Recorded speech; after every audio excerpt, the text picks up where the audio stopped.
வணக்கம் அன்பர்களே நண்பர்களே. இந்த வீடியோவில் முதல் முறையாக உங்கள் எல்லாம் சந்திக்கும் போது மிக்க மகிழ்ச்சி கொள்கிறேன். இன்றைக்கு நம்ம பார்க்க போற தலைப்பு ஒரு புதிய தலைப்பு. இன்னைக்கு பேச போற ராசி சிம்மம். சிம்ம ராசி. இந்த சிம்ம ராசிக்காரர்களுக்கு அன்பும் ஆதரவும் மற்றவர்களிடையே இரக்கமும் ரொம்ப அதிகம். இந்த சிம்ம ராசிக்காரர்கள் எந்த விஷயத்தை செய்தால் அந்த விஷயம் உங்களுடைய வாழ்க்கையில அசைக்க முடியாத வெற்றியை தரும். அதை பத்தி தான் இன்னைக்கு நம்ம பேச போறோம். சிம்மம் நிறைய உங்களுக்கு எதிர்கால லட்சியம், இந்த சாதிக்கணும், அதை ஜெயிக்கணும் அப்படிங்கிற ஆர்வம் எல்லாம் அதிகம். கடினமான உழைப்பாளிகளும் கூட சிம்மராசி படுத்தா படுத்துட்டே இருப்பாங்க, வேலை செஞ்சா செஞ்சுட்டே இருப்பீங்க. அதுதான் உங்களுடைய இது. அது சிம்மராசிக்கு முருகப்பெருமான் ரொம்ப ரொம்ப முக்கியமான தெய்வம், அதை மறுக்கவே முடியாது. சிம்மராசியுடைய 9ஆம் வீடு என்று சொல்லக்கூடிய மேஷ ராசி, அதற்கு அதிபதியாக வரக்கூடியது செவ்வாய். செவ்வாயை குறிக்கக்கூடியது முருகன். இந்த செவ்வாய் பகவானுக்கு 2 வீடு உண்டு, ஒன்னு மேஷம், ஒன்னு விருச்சிகம். இதுல மேஷம் என்பது மூலத்திரிகோண வீடுன்னு சொல்லுவோம், அதிகமா பலம் தரக்கூடிய வீடுன்னு சொல்லுவோம். அந்த வீடு உங்க சிம்ம ராசிக்கு பாக்யஸ்தானமாக வருகிறது. அந்த பாக்யஸ்தை கொடுக்கக்கூடியது முருகன் தான். சிம்ம ராசி நல்லா வரணும்னு சொன்னா நீங்க முருகப்பெருமானை வழிபடாம இருந்தா வேற வழியே இல்லை. இதுல முக்கியமான இன்னொரு விஷயம் என்னன்னு கேட்டீங்கன்னா, சிம்ம ராசிக்கு பல தரப்புல இன்னைக்கு உள்ள கிரக சஞ்சாரங்கள்ல நிறைய பிரச்சனைகள் இருக்கு, நிறைய எதிர்ப்புகள் இருக்கு. கண்டக சனி ஒரு பக்கம், ரிஷபத்துல வந்திருக்கிற குரு பகவான், 10ஆம் இடத்துல இருக்கக்கூடிய குரு பகவான் கேடு செய்யக்கூடிய குரு பகவானா இருக்கார், அது ஒரு பக்கம். இப்படி பல வகைகள்ல பல முனைகள்ல பிரச்சனைகள்லாம் ஆரம்பிக்க போது, அஷ்டம சனி வேற வரப்போகுது. இந்த மாதிரி காலகட்டங்கள்ல முக்கியமான ஒரு விஷயம் இறைவனை பிரார்த்தனை செய்வது. இறைவன் இல்லாம ஒண்ணுமே நடக்காது. அந்த ஆண்டவன் யாரு? உங்களுக்கு ஆண்டவன் இஷ்ட தெய்வம் யாரு? முருகப்பெருமான். இந்த முருகனை விட்டுட்டீங்கன்னு சொன்னா வாழ்க்கையில ஒண்ணுமே இல்லை. பிரத்யட்சமான தெய்வம் முருகன் என்பது நீங்கள் நினைத்ததை நினைத்தபடி நினைத்த நேரத்தில் கொடுக்கக்கூடிய ஒரே கடவுள் முருகப்பெருமான். இந்த முருகனை நம்பினவர்கள் கெட்டு போனதா சரித்திரமே இல்லை. அப்படிப்பட்ட முருகப்பெருமானுடைய ஸ்தலங்கள் எத்தனையோ இருக்கு. 6 படை வீடுகள் இருக்கு. சுவாமிமலை, திருத்தணி, பழமுதிர்ச்சோலை, பழனி, திருச்செந்தூர், இந்த மாதிரி பல ஸ்தலங்கள் இருந்தாலும் கூட ரொம்ப முக்கியமான ஸ்தலம் இந்த 6 படை வீடுகள்ல திருச்செந்தூர் முருகன் கோவில். தூத்துக்குடி மாவட்டத்துல இருக்கக்கூடிய திருச்செந்தூர் முருகன் கோவில் என்பது ரொம்ப பிரசித்தி பெற்றது.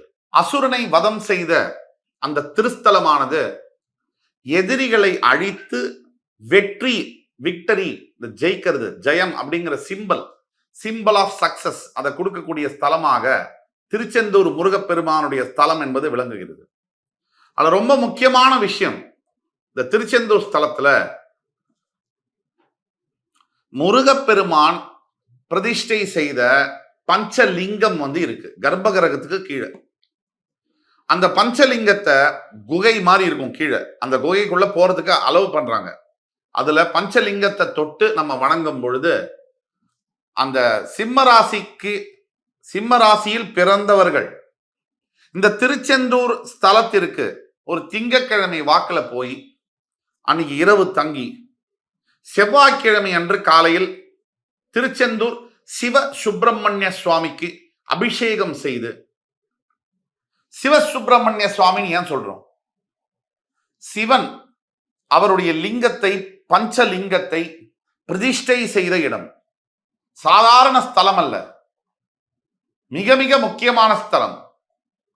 வாழ்க்கையில் தோற்று போனவர்கள், இனிமே அவ்வளவுதான்டா, என் வாழ்க்கையில இழக்கிறதுக்கு எதுவுமே இல்லை அப்படின்னு நினைக்கிறவங்க, எல்லா விதத்திலையும் பாதிக்கப்பட்டவர்கள், உறவுகள்ல, பண பிரச்சனைகள்ல, வேலையை இழந்து, உடல் ஆரோக்கியத்துல தொந்தரவு பட்டு, கணவன் மனைவி பிரிந்து, எதிரிகள்னால தோத்து போனவங்க, கோர்ட்டு கேஸ்ல தோத்து போனவங்க, எதிரிகள் கிட்ட சரண்டர் ஆனவங்க, இவர்கள் எல்லோருக்கும் எந்த ஸ்தலம் மறுபடி வாழ்க்கையை அள்ளித்தரும் அப்படின்னு பார்த்தோம்னா திருச்செந்தூர் சிவசுப்பிரமணியான சுவாமியுடைய ஸ்தலம்.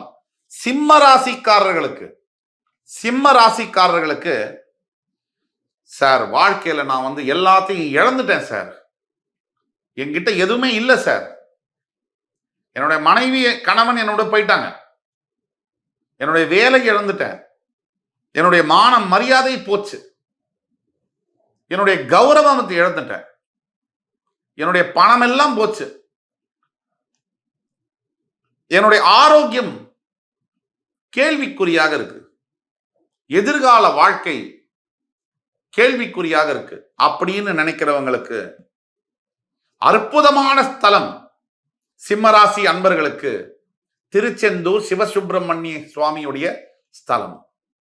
இந்த ஸ்தலத்துல என்ன மகிமை, இது என்ன பரிகாரம்?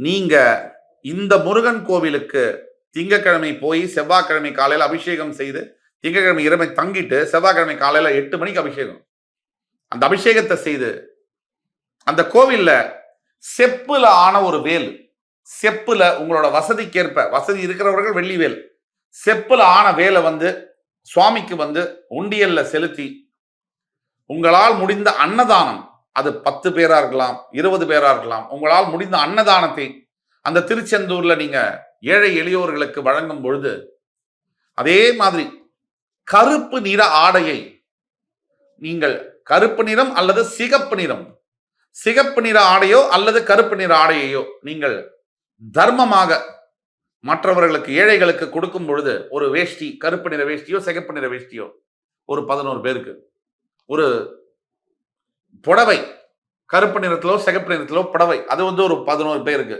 உங்களால முடிந்த சக்திக்கு எவ்வளவு முடியுமோ அவ்வளோ இந்த மாதிரி அபிஷேகம் செய்து அந்த சிவசுப்பிரமணிய சுவாமியை குறைந்தபட்சம் 21 முறை பிரதட்சணம் செய்து இந்த ஆடையை தானமாக வஸ்திர தானம் செய்து நீங்க அந்த பஞ்சலிங்கம் கீழே இருக்கக்கூடிய பஞ்சலிங்கத்துக்கு போய் பஞ்சலிங்கத்தை வழிபட்டு அங்க இருக்கக்கூடிய விபூதி பிரசாதத்தை எடுத்து வரும் பொழுது உங்கள் வாழ்க்கையில மிகப்பெரிய மாற்றங்கள் நிகழும்.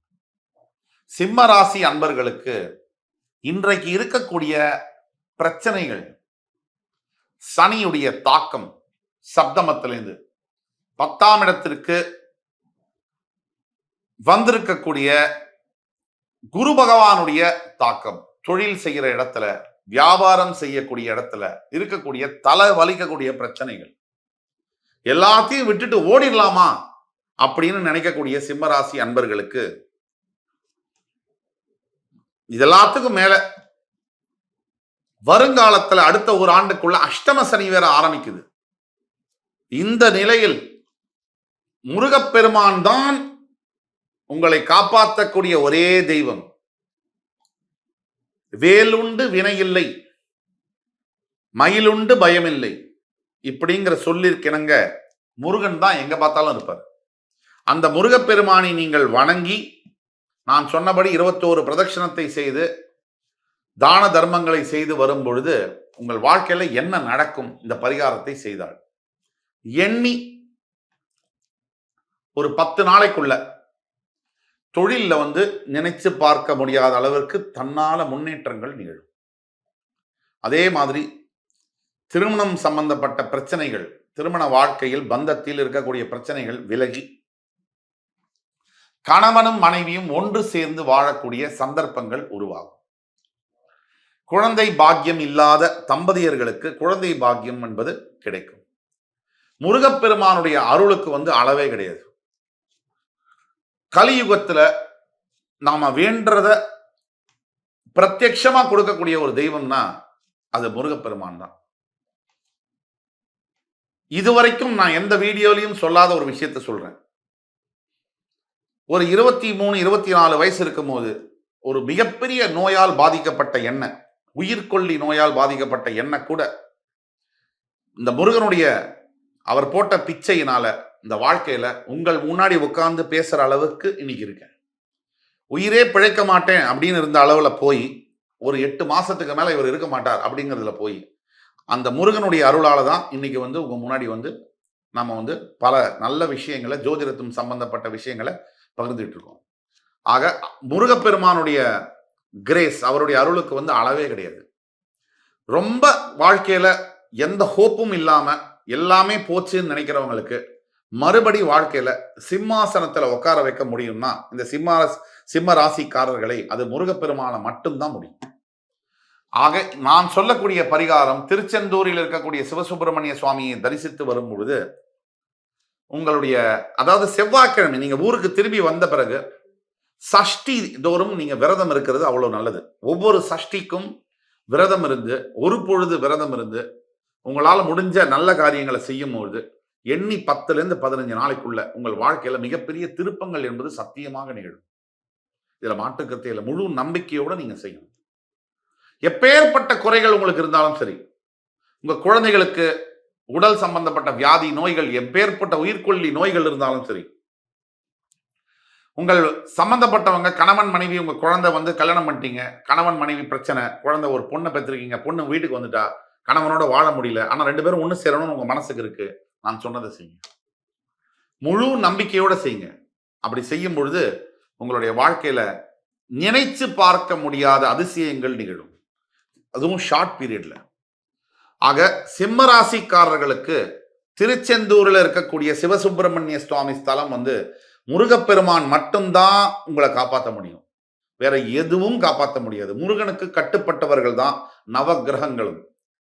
ஆக முருகப்பெருமானை நீங்க நினைச்சு வழிபடும் பொழுது, உண்மையாக வழிபடும் போது, ஆத்மார்த்தமாக வழிபடும் பொழுது உங்கள் வாழ்க்கையில நீங்களே நினைச்சே பார்க்க முடியாத திருப்பங்கள், நல்ல திருப்பங்கள் நிகழும். இது சத்தியம், சத்தியம், சத்தியம். இந்த வீடியோ உங்களுக்கு ரொம்ப பிடிச்சிருக்கும்னு நம்புறோம். லைக் பண்ணி, கமெண்ட் பண்ணி, சப்ஸ்கிரைப் பண்ணுங்க.